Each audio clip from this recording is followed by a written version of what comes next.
What are we doing? Looking at a camper. Looking at a camper. You excited? Mm-hmm. Guys, we're looking at campers.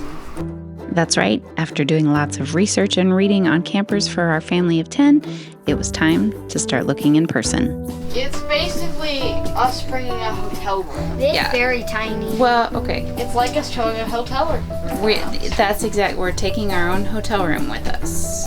Going to see this taught us a lot about the space and features that were important to us, as well as how much we didn't know we didn't know. Mommy really likes that. Dad, there's not enough. Daddy mostly likes it. So we're going to hire an inspector to come take a look at it. Should they ask the kids how they like it? What do you guys think of the camper? Yeah! Here we go again. Driving out to look at a different camper. The last one, I think I left you when we were leaving the lot. The roof was bad. We had an inspector go look at it. The roof was bad, so passed on that one, and we've got appointments over the next couple of days to go look at some more. Unfortunately, the best ones are a couple hours out from us. Let me show you this. Top, 4 bunks. This is actually, there's plenty of space to stand in here. It's like tornado watch raining outside, so we're not going to get everybody out of the car. Armed with a better idea of the features and space that we were looking for, we had narrowed our search down, and this camper was beautiful with the right amount of space that we needed, but we had some structural concerns that we weren't sure how to address without paying for yet another inspection. So we decided to go home that night and do some research on what to look for, some warning signs, as well as purchase some new inspection tools that would come in handy the next day. Stay tuned for more about those. Joe, you're 92. Daddy, can you do mine? Can you do mine? Can you do mine? Yeah, mine's pretty cool. 93. Oh, I know. Daddy, me. 94. I think we're gonna go, guys. We're playing with the RV inspection tools now that we have them. We set up early on Memorial Day for 3 appointments across Georgia. The first camper we viewed was absolutely gorgeous and checked all of the boxes on our list, but our new moisture detection tool told us that there was significant moisture damage on the inside that couldn't be seen on the outside. So we passed, and it was on to the next appointment. The next appointment was also gorgeous. The interior barely looked used at all. And this time, our inspection tools showed us that there was only normal wear and tear and no significant damage inside of the camper. The kids really liked it. We really liked it. Everything seemed to be in great shape, and the sellers were very friendly, accommodating, and open and honest about all of the setup. As we drove away, it was time to get some food in the kids while Daddy and I made our final deliberations. What did you think of the camper? I thought it was pretty nice. We should buy Dad. We should buy the one. Hey, guys, listen to Daddy for a second. We told the guy we want to buy. What do you think? You gonna buy an RV? Yay! That's right. We just didn't feel good about passing it up. What do we do, Daddy? We bought an RV. RV or camper? Travel trailer is the technical term for it. So when we get it home, we'll show you more in detail what it looks like. With this exciting decision made, none of us were too sad about starting the long drive home early. John would be back later in the week to pick up the camper with his truck. What's you doing? Talking about the Big Ridge. About Big Ridge? Yeah. Oh. What did we just find out? What?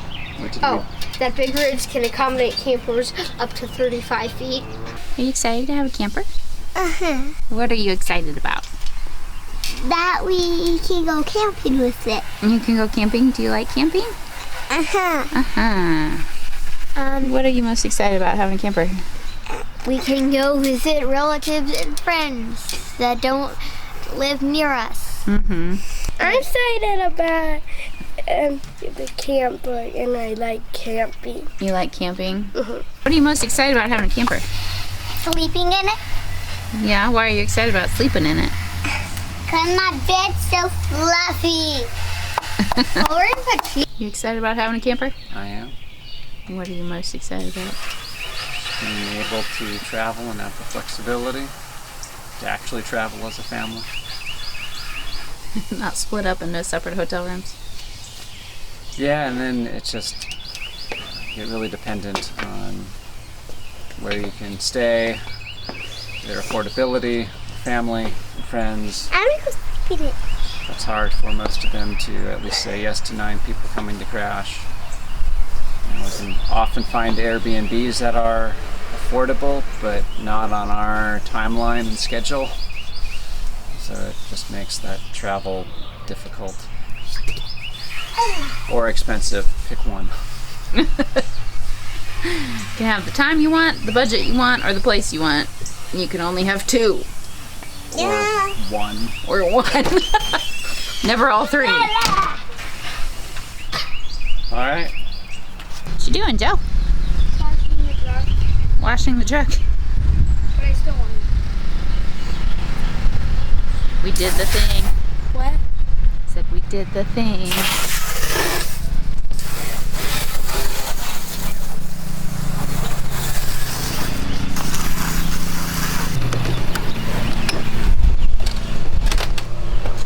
Alright. I actually need to come in here and close the windows because it's, as we say in the south, it's fixing to rain. I do have all the lights off in here right now, but one of the questions that like our family and friends have asked us is, where is everybody going to sleep? So we did get this model. It is a Heartland Pioneer.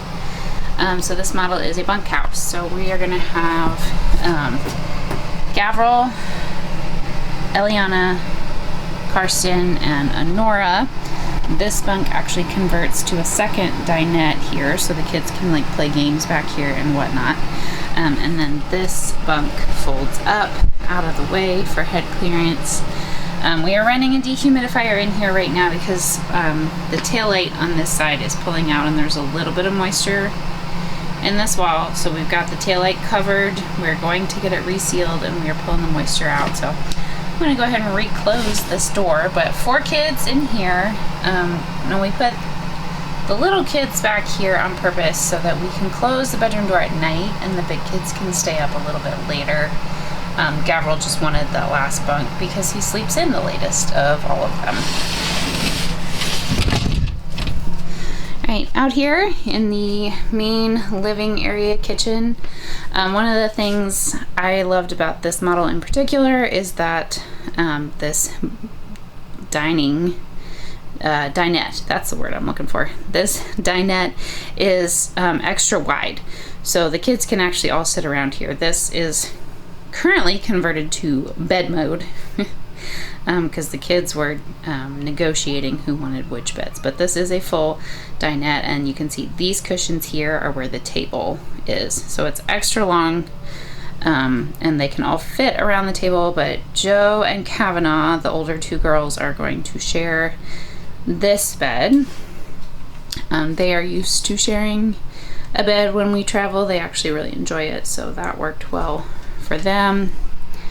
Here's the kitchen. It's not huge, there's not a lot of counter space, but I did order a cutting board cover for the stove. We'll probably be taking our Instant Pot, rice cooker, that kind of thing to help with that. And then over here, there's a couch. This is not original to the RV. One of the previous owners took out the original sofa bed and put these in. This is not a sofa bed. These do open for storage, which is what the previous owners needed. They needed the storage space, not the bed space. So as is, Declan can fit on here and sleep comfortably for now. We are looking into options to replace a sofa bed in this space. If it ever came down to it and we needed to swap, we could fit kids like vertically this way, smaller kids, and put the bigger girls in the bunks, but for now this is what we're doing. Deco will be here, and then the primary bedroom in the back. Hi friends. Primary bedroom in the back has a short queen or an RV queen size bed, and it has 2 sliding doors on the sides so that we can close that off. It did come with the TV and a DVD player, so thankfully I have a huge collection of family movies on DVD that I wasn't sure what we were going to do with. Now we have a reason to have them. So, ta-da! There's our new family RV. We already have the first couple weeks booked out. We are going to northern Minnesota for Gavrel to run Grandma's Marathon. In the last couple weeks, we've been talking about some of the traveling that we have been wanting to do. Gavrel is registered to run Grandma's Marathon in Duluth, Minnesota in a couple weeks, and given that he registered really late, or all of the accommodations around Duluth are completely booked out, and we could not find an Airbnb or a hotel or anything at a reasonable price. So we kind of started looking at other options. We could go tent camping, but that seemed like a lot from coming from Tennessee to carry our tent camping gear all the way to northern Minnesota. And all of that. So we kind of started talking about, like, what would it look like if we were to actually get a travel trailer RV?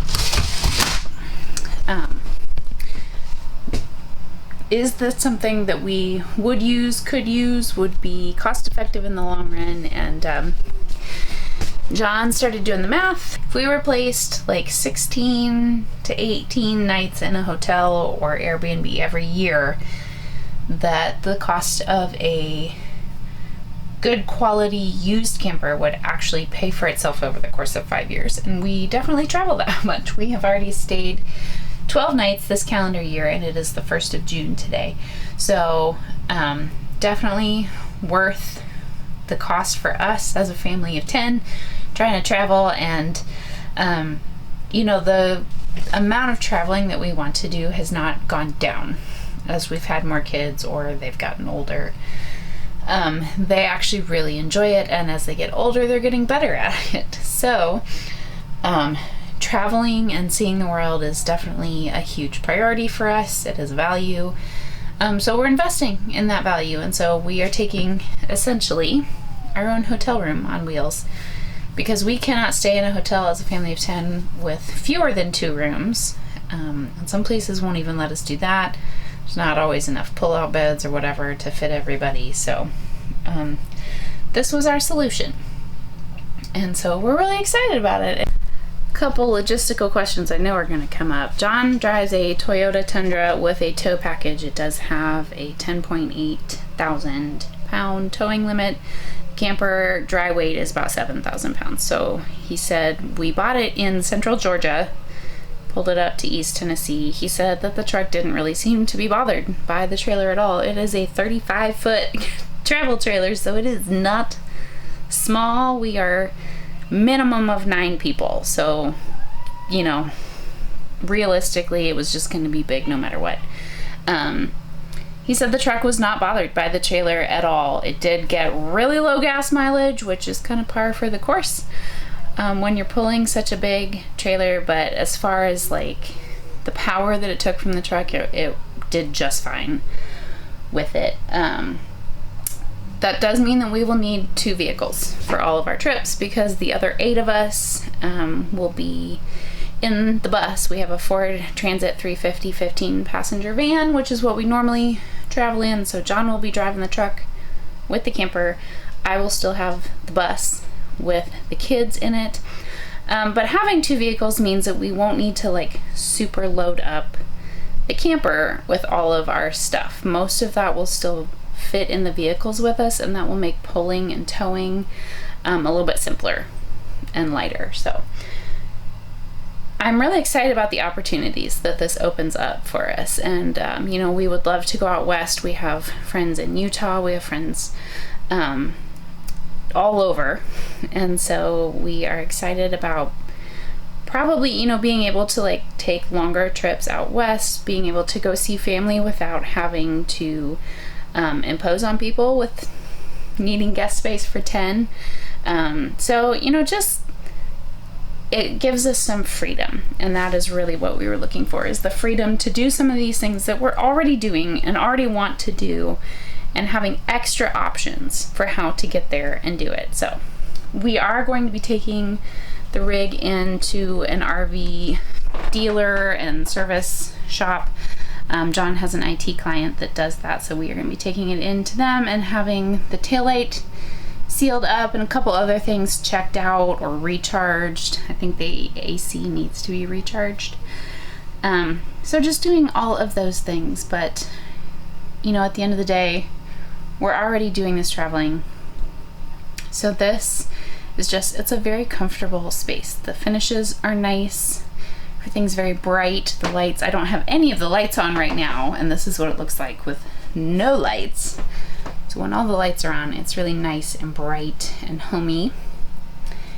And so just having a spot that is comfortable to relax in while we're already doing all this traveling. So anyway, this is our new exciting news. And during all the time that I have been laying in bed recently, recovering from a very rocky miscarriage, it allowed us to really search and dig around and learn what we needed to know to be able to do this. So we are going to go ahead and count that blessing in the midst of heartache and be excited about new adventures. So thanks for being here. Be sure to subscribe and stick around, because we're about to have a whole lot more exciting large family adventures. And thanks for being here. You are worth your own hard work. We love you. We'll see you soon.